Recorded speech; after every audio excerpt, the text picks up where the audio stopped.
할렐루야, 동부 친구들 반갑습니다. 오늘 하나님께서 주시는 말씀을 전도사님이 한번 읽어보도록 하겠습니다. 오늘 하나님이 주시는 말씀은 사도행전 27장 8절에서 11절까지 말씀입니다.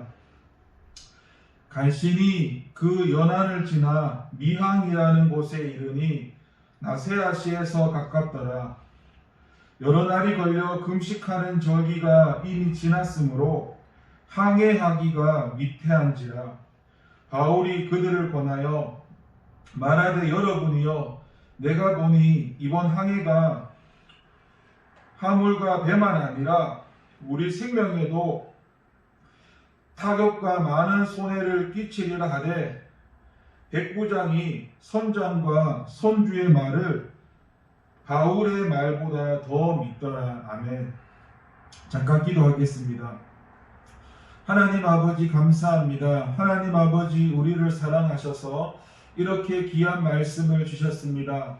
이 시간 이 말씀을 가지고 은혜를 나누고자 합니다. 성령 하나님, 이 시간 말씀하시고 우리 안에 생명으로 역사하여 주시옵소서. 감사드립니다. 예수님의 이름으로 기도드립니다. 아멘. 할렐루야, 동부 친구들 반갑습니다. 이제 오늘까지 그 비대면 예배를 드리고 다음 주 이제 24일 주일이 되면은 우리가 함께 이렇게 대면 예배를 드릴 수 있게 되었으니까 참 하나님께 감사하고 하나님의 은혜입니다. 오늘 말씀을 통해서 은혜를 나누고자 하는데, 우리가 이렇게 살아감에 있어서 우리가 누구의 말을 듣고 사느냐가 굉장히 중요하다는 것입니다. 우리가 세상을 살다 보면 참 많은 말들을 듣게 됩니다. 그리고 그 많은 말들을 들어가면서 그 중에서 우리는 어떤 하나를 선택해서 또 그것을 가지고 또 움직이게 됩니다. 중요한 것은 우리가 듣는 그런 많은 말들 중에서 누구의 말을 듣고 그리고 선택하냐입니다. 누구의 말을 듣고 그 선택하고 행동하느냐에 따라서 우리의 삶도 달라진다는 것입니다. 어떤 좀 나쁜 사람의 말을 듣는다면 또 나쁜 결과가 날 것이고, 또 좋은 사람의 말을 듣는다면 좋은 결과가 날 것입니다.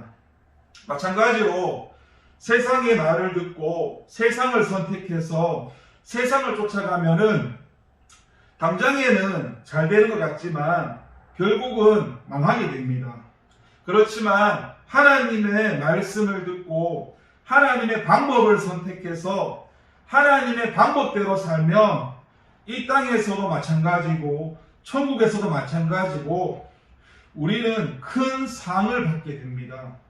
우리가 이 땅을 살아가면서 우리가 누구의 말을 듣느냐는 중요한 일이라는 것입니다. 오늘 나오는 또 이 바울이라는 그 사람은 예수님을 믿고 예수님 때문에, 예수님을 전하는 것 때문에 많은 힘든 일들과 억울한 일들을 겪은 사람입니다. 예수님의 일로 그 하나님의 나라를 전하는 일을 하다가 오해도 받고 그렇게 재판도 받게 되었는데, 그 재판의 결과는 이 바울이 죄가 없다고 나왔지만, 바울은 그 전에 로마 황제에게 상소를 했기 때문에 이제 로마로 호송됩니다. 이 상소했다는 것은 쉽게 말해서 하급 법원이 아닌 그 상급 법원으로 넘어갔다는 것입니다. 배로 호송되는데 그 바울을 태운 배는 여러 곳을 거치다가 이제 오늘 본문에 나오는 그 미항이라는 곳에 도착하게 됩니다. 그리고 금식 절기가 지나서, 이 금식 절기가 9월에서 10월을 말하는데 그 폭풍이 다가오는 시기이기 때문에 더 이상 이 배로 항해하는 것은 위험합니다. 이것을 안 바울은 미항에서 그냥 겨울을 지내야 한다고 이 사람들에게 또 격려하고 권면하게 됩니다. 근데 이 배를 운전하는 그 선장과 선주도 그 사실들을 알고는 있지만 그 항구가 겨울을 나기가 그 불편하다는 그 이유만으로 그 베닉스까지 가서 겨울을 나자고 합니다. 백부장은 이 선장과 선주의 말을 듣고 항해를 다시 시작하게 됩니다.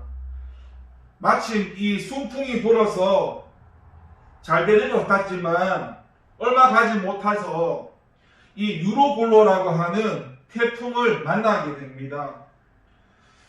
근데 여기에 이제 선원들도 최선을 다했지만 아무 도움도 되지 못했고 결국에는 그 배에 실린 그 짐들을 바다에 다 던지고 그리고 그 배의 그 기구들도 다 버리게 되었습니다. 배의 모든 사람들은 제대로 먹지도 못해서 또 이 태풍 속에서 그 살 소망을 잃어버리고 이제 이들은 죽음을 기다리고 있었습니다. 이때 바울이 일어나서 자기 말을 듣고 여기 그 미항을 떠나지 않았으면 좋았을 뻔했다고 말한 다음에 다시 사람들을 격려하기 시작합니다. 한 사람도 목숨을 잃지 않고 모두 무사할 것이라는 그 하나님의 말씀을 전합니다. 바울의 말대로 이 배는 육지 가까이 왔고 사람들은 헤엄을 치고 그리고 육지에 도착합니다. 그때 이 배에 탄 사람들의 수가 모두 276명이었습니다. 첫 번째는 이 바울의 말과 선장의 말입니다. 바로 하나님의 말씀과 세상의 말입니다. 분명히 바울은 위험한 시기라서 미항에서 겨울을 나자고 그리고 말을 했는데 선장과 선주는 항해를 계속해서 베닉스로 가서 겨울을 나자고 합니다. 이 죄인들의 호송을 책임진 그 율리오는 선장과 선주의 말을 듣고 선택을 하게 됩니다. 이 백부장으로서는 선장과 선주의 말을 선택하는 것이 당연한 것이었습니다. 왜냐하면 선장과 선주가 바다에 관해서는 전문가이기 때문입니다. 그러나 그 선택으로 인해서 엄청난 대가를 치르고 맙니다. 바울이 타고 있던 그 배는 곡물을 운반하는 화물선이었고 276명이나 탈 정도로 큰 배였습니다. 화물을 다 잃어버리고 배도 부서져 버려버렸습니다. 그래도 참 감사하고 다행인 것은 하나님의 은혜로 그 사람들의 목숨은 다 구했다는 겁니다. 이 말씀을 통해서 우리도 이렇게 선택할 때가 참 많이 있습니다. 하나님 말씀보다 세상의 전문가의 말을 더 믿고 그것을 더 신뢰할 때가 많이 있습니다. 그래서 하나님의 말씀이나 어떤 전도사님의 말보다는 세상에서 배운 것을 더 믿고 그것을 더 신뢰합니다. 어떤 교회의 권면보다는 세상의 전문가에게 상담하고 그것을 믿고 따라가기도 합니다. 교회에서 가르치는 것은 뭔가가 시대에서 뒤떨어진다고 생각하고 그래서 세상의 말을 듣고 세상의 방법을 따라갑니다. 전도사님은 교회에 대해서 알지 세상에 대해서 알겠냐는 식으로 또 생각하면서 전도사님의 어떤 권면보다는 자기가 지금까지 세상에서 살았던 그 방법대로 살아갑니다. 전도사님은 친구들에게 하나님이 우선으로 살아야 된다. 그리고 하나님 말씀과 그리고 기도로 사는 게 기도로 살아가야 된다. 그리고 이 예배의 자리, 이 은혜의 자리에 빠지지 않아야 된다. 이런 많은 말들로 친구들에게 어떤 조언이나 권면을 하지만 그것보다는 어떤 세상의 방법대로 공부가 우선이고, 그리고 내 일이 우선이고, 내 일이 어떤 교회 일보다 우선인 그런 선택을 하기도 합니다. 꼭 그렇게 해야만 내가 잘 되는 것 같이 보입니다. 그런데 결코 그렇지가 않습니다. 하나님의 말씀이 시대에 뒤떨어져 보인다고 하더라도, 그것이 말이 안 되는 것 같아 보이더라도 그 하나님의 말씀이 우리를 살린다는 것입니다. 세상의 말이나 세상의 방법은 결국은 망하게 됩니다. 사람은 하나님 말씀을 들으면 그 믿음이 생깁니다. 그리고 그 믿음이 생기면 그 믿음대로 행동하게 됩니다. 저와 아동부 친구들은 혹시 누구의 말에 귀를 기울이고 살고 있습니까? 예수님을 믿는 그 그리스도인의 삶의 자세는 그 중요한 점을 우리에게 이야기합니다. 바로 경고와 격려입니다. 선장과 선주는 베닉스까지 가려고 합니다. 그 이유는 그 베닉스가 겨울을 지내기에는 편리하다고 생각하기 때문입니다. 잠시 내가 일시적으로 편하기 위해서 그 위험한 항해를 하려고 하는 것입니다. 근데 그들도 사실 위험한 시기라는 것을 본인들도 알고 있습니다. 알고 있지만 좀 더 편한 삶을 살기 위해서 자신들의 어떤 욕심 때문에 그 사람들의 그 판단력이 흐트러졌습니다. 자기들뿐만 아니라 그 배에 타고 있던 276명의 사람의 목숨을 담보로 하는 그런 위험한 선택을 하게 되었습니다.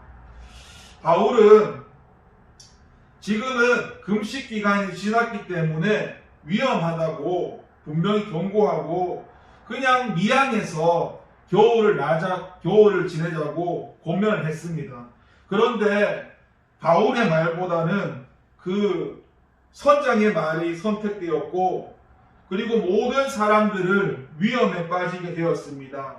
그때 바울은 그들의 잘못된 선택을 보면서 그들을 책망하거나 그들에게 어떤 책임을 전가하지 않고, 내 말을 들었더라면 이 위험을 당하지 않았을 텐데라고 하면서 희망을 잃어버린 그 사람들에게 격려하고 하나님의 말씀을 전하면서 용기를 줍니다. 이것이 바로 예수님을 믿는 그리스도인의 삶의 자세가 되어야 한다는 것입니다. 어떤 고난을 당한 사람이나 어떤 어려움을 겪는 사람에게 꼬치꼬치 그 원인을 가르쳐 주면서, 그래서 잘못됐다고 하면서 그 사람들을 책망하고 그 사람들에게 어떤 책임을 떠넘기는 게 아니라 하나님의 말씀으로 그들을 격려하고 그들을 위로해야 한다는 것입니다. 사랑하는 그 사람이 어려움을 겪기 전에는 그 어려움에 처하지 않도록 그 사람들을 권면하고 경고해야 한다는 것입니다. 그래서 경고를 받아들이지 않아서 어려움에 처해 있다면 그때는 격려와 위로를 해야 합니다. 꽃이다, 잘됐다, 내 말 안 듣더니 잘됐네, 너는 당해도 싸다, 그렇게 내가 너에게 분명히 경고해줬는데 그렇게 말하면서 마치 그 자신이 옳다는 것을 강조하면서 그렇게 하는 것은 진정한 사랑이 아닙니다. 얼마나 힘들었을까. 선택을 잘못했지만 그래도 하나님은 합력해서 선으로 바꿔주시는 분이시니까 그래도 힘내렴, 우리 함께 같이 기도하자, 이렇게 말을 하는 것이 바로 진정한 사랑이라는 겁니다. 그리고 하나님은 끝까지 보호하십니다. 이 바울의 사명은 땅 끝까지 복음을 전하는 것이었습니다. 특히 그 로마에 가는 것은 바울의 소원이기도 했지만 또 하나님의 소원이기도 했습니다. 하나님은 그 폭풍 가운데 다시 한번 바울에게 약속하십니다.